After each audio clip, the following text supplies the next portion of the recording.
Investigative journalist Caroline Reed from Forbes has uncovered the price of Lucasfilm's Disney Plus streaming series, Andor, and the price will absolutely shock you. Let's talk about Disney's obscene spending here on That Park Place.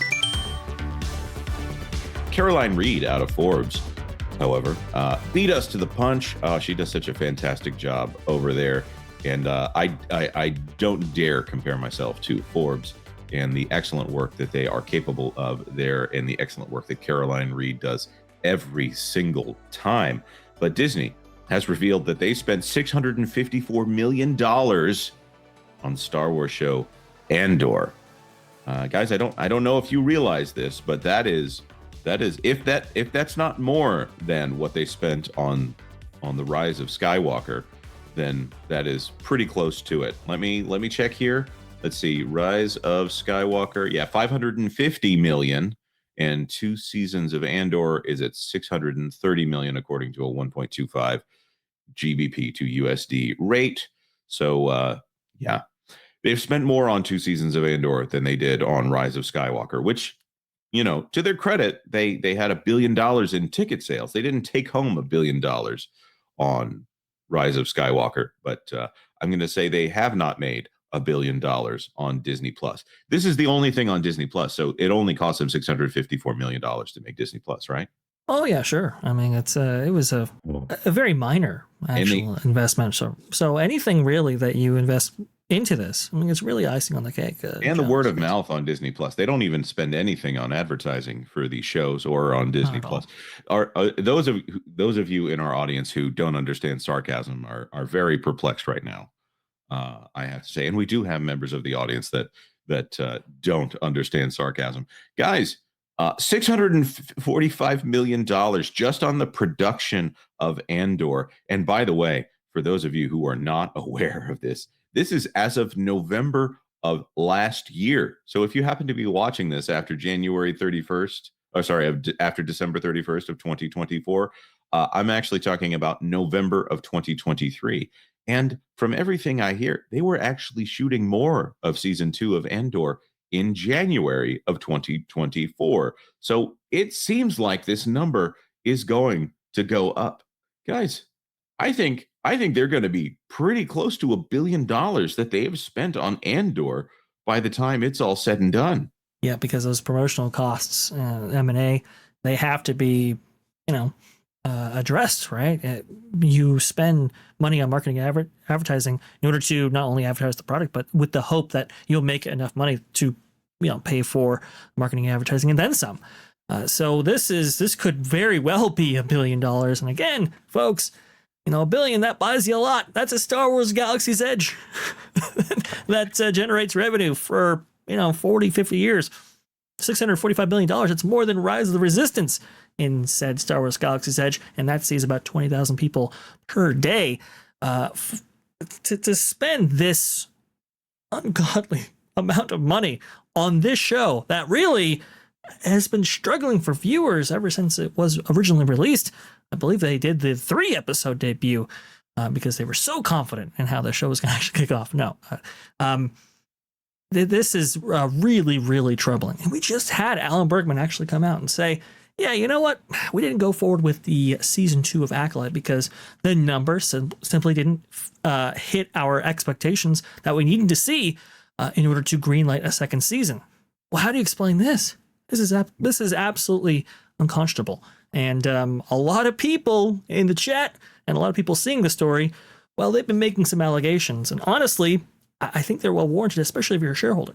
Yeah, I do have to wonder between Lucasfilm and Kathleen Kennedy, who's been there for quite some time now. By the way, I'm not going to pull up a spreadsheet. My good friend Mexican Iron Man, I hope he's having a fantastic holiday out there, told me to stop bringing up spreadsheets on live streams. It just does not work. As much as I enjoy putting a nice spreadsheet to show all of my data at one time, I'm just going to say right now, if we're looking at Force Awakens, Rogue One, Last Jedi Solo, Rise of Skywalker, Indiana Jones 5, Andor, Willow, Acolyte. By the way, Willow is up to $165 million now that they spent on that one.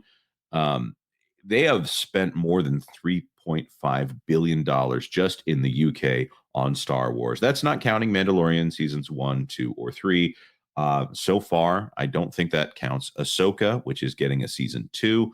So that it is an amazing amount of money that they have spent over there. So I think they made $2 billion in revenue on ticket sales for Force Awakens, 1.5 on Last Jedi, and 1 billion on Rise of Skywalker, like 335 million on which one? Stanham 50 Lab Solo out there. They spend so much money on Star Wars right now.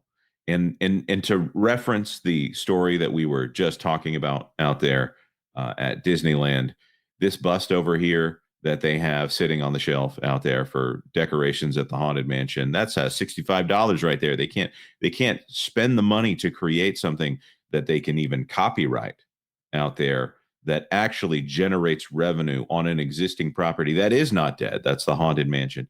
Instead, we've got Andor here with 645 million. Before we even talk about marketing, before we even talk about this is something that if this property never existed, the company would be better off. I'm not trying to overstate it here, but No, but $4 billion to buy Lucasfilm, $3.5 billion to make productions out there. I am not sure that Disney and billions of dollars on Galaxy's Edge in 2 parks. For those of you who are wondering whether or not Galaxy's Edge is successful, and I realize I'm going on quite some time here on this point, but the fact that Disney said no thank you to a Galaxy's Edge out there at Disneyland Paris, they don't seem to be putting one out there at Shanghai Disney, definitely not in Hong Kong right now. I think Disney knows that this is a stinker. I'm not talking about Andor. I'm talking about all of Star Wars right now. Skeleton Crew hasn't even charted. It's all of Disney Star Wars, and it's all layered on top of each other. And it goes back into your point from a couple of moments ago. Disney does not know its identity anymore. It doesn't have the pureness of focus that it had before. Disney was to first entertain. That was Walt's paraphrased words. So, all you're doing is reiterating it with each and every point that you've made, Jonas, and each and every point that Vash has made. And as I look at it and come to grips with this particular entity that I've loved my entire lifetime, from probably the moment I was born, because I was born into it, it's a different. It's entirely different. It's an identity crisis on a corporate scale. And that's, I believe, what's killing it. And again, it's Disney Star Wars people don't want. I totally agree. Now there are some little flecks of salt in the eliminated matter that happens to be here with Disney Star Wars. I'm making a very vague reference here as to the quality of fertilizer that we're seeing here, and I think that's all that they have when they look at Disney Star Wars. There are some shining moments here that you still have to wipe a bunch off of it. You're probably going to want to run it through some hot water, probably sterilize it before you get your hands too dirty with it here. But Vash, you've brought up this article. Do you want to make any comment on that? Well, yes. So co-chair Alan Bergman, again, head of basically Disney Entertainment, has said, speaking to Vulture, I guess, talking about this, we were happy with our performance, that being the performance of the Acolyte, apparently, but it wasn't where we needed it to be given the cost structure of that title, quite frankly, to go and make a season 2. So that's the reason why we didn't do that, apparently, is what he has said here. It just is amazing, is incredible how Disney only now is looking at the accounting, the books when it comes to some of these properties and going, you know what, we're not going to actually go ahead and fund that right there. Now, this is also notable too, because this wasn't maybe a Lucasfilm call. This was indeed a Disney Entertainment or Disney call that in which they didn't actually approve a season 2 for the Acolyte. I think it is becoming apparent to them that this brand is really suffering. Like you said, Jonas, I think you brilliantly pointed out Galaxy's Edge was slated to go to Disneyland Paris for many, many years until it wasn't. And now we're getting a Lion King based flume ride in its place, which is looks suspiciously like Splash Mountain, which we will be talking about, Tiana, in just a moment here. But look at how well Mufasa recently did. I mean, and you know, they're still going with that brand rather than Star Wars. I honestly wonder if they actually knew how much money they were going to make on Mufasa, or if they're waiting to see how much money they make on Mufasa before they start breaking ground on that. I think that they're going to end up putting it on the original Lion King instead of the Animal Kingdom version of it. Well, they already confirmed that. So originally they were developing that specific attraction around the live action version until way late in the game. And I'm not sure who made the call, but apparently they were really spooked by the ongoing legacy, let's say, of the live action version of that franchise. And so they have confirmed that it will be based around the animated version, even though the artwork that they revealed at D23 suggested that they were going to go with a live action iteration. Well, there were two versions of it because they were throwing anything up that they could see if it would stick. To circle this back to Star Wars right now, I don't want to say it's all over the place because the skeleton crew right now is unlike anything that we've seen out of Disney Star Wars. That might sound like I'm complimenting it. I'm not really doing that. I'm just saying it goes for a Steven Spielberg, George Lucas style, as opposed to a Star Wars style, which is very perplexing to me. I have not caught the last 2 episodes of that, despite there being some reviews of that on this channel. I didn't participate in those reviews. $645 million on something that no one has an appetite for, to me, is a failure of the executive leadership team. The fact that Kathleen Kennedy is still there at Lucasfilm and they have not sold it. Why do you think it is that Bob Iger continues to A, let Kathleen Kennedy work there, or B, not sell this if Kathleen Kennedy is going to continue to work there? Why is it that she is still in place? I honestly can't figure it out. The only thing I can possibly surmise is that they haven't necessarily found a replacement for the role. You'll note that when they switched out Jennifer Lee, well, that was certainly a switch out. It wasn't necessarily they moved her down and then left the spot vacant. They almost immediately, with that announcement, said, okay, here's going to be the person who's going to be replacing Jennifer Lee. I don't think they have that person to make up for Kathleen Kennedy. And this is why we're seeing what we're seeing on that front there. To bring this back home again, this is why they're not spending any money at the parks, folks. This is why you have these projects that have been valued engineered the amount, or to the degree that they have been. This is why they're very leery about spending money almost anywhere, but especially the parks, because given the capital expenditure that you have to spend, relatively speaking, because they're sending all this money towards these failed projects, towards these failed lost leaders, basically for Disney Plus, and that's what's gotten them in this position. I think that it's right in line with what you're saying. But I think at the same time, I think that nobody wants that job.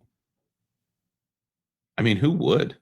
I mean, I take it, sure, if for the kind of job security that you appear to have, why not? Yeah, but I want to look beyond that and just say that what's the upside? Because it's a reclamation project at best. To try to lead the quote unquote Disney Star Wars bologna sausage out of the basement that it's in. And it's a flooded basement and probably also on fire somehow. So I don't know how you would get out of this hole. You clearly don't have the talent within the group. There's nobody there at Lucasfilm that has clear understanding about Star Wars. That's how we end up with mostly detached skeleton crew. Right. I mean, to me, Skeleton Crew, relatively inoffensive. It's generic Star Wars adventure show mixed with Goonies and a few other things. Right. Everybody who said that going forward was 100% right. But when you look at that, Jonas or Vash or even the audience out there, what could you make now that you could put the name Star Wars on, and who within that group of humanity that's there inside of Lucasfilm could you trust to bring that to the finish line? Because Kathleen Kennedy's job is as a studio head is ultimately the ultimate producer person. You're supposed to be shepherding projects to success from beginning to end, through an entire development cycle, right? And you are supposed to be there to inspire and direct a whole other set of executive producers that all want your job, supposedly, to be studio heads one day themselves. So I can anybody point to somebody who would want that job? Feige doesn't want that job. He's trying to reclaim Marvel, right? The guys that you would bring in would be from other places that they're much happier at because they used to work for you and they understand the bologna sausage they'd have to deal with in order to move forward there. I mean, the minute you introduce these story groups into these entities, whether it be a studio like Lucasfilm or the parks, right? The Stories Matter group, those are the people that screwed you. How do you get out from underneath them? You just eliminate the positions.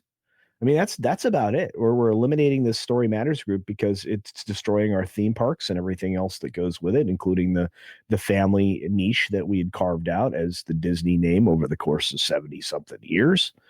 Do we, at least as far as theme parks go, do we what do we do? Ultimately, you have to ask yourself that question. This company's over 100 years old, and Star Wars is, I mean, I'm pretty old, so it's like 50 some years old almost. We're coming up on 50 years for Star Wars in just what, in 2 years? Yeah, So 1977. yeah. So when you look at that, Jonas, who are you going to find in your organization? Nobody. Who are you going to find outside of your organization that's going to replace Kathleen Kennedy? There's no one who knows Hollywood well enough to know that they can do something that would make Kathleen Kennedy unhappy, like taking over Star Wars and making it a success.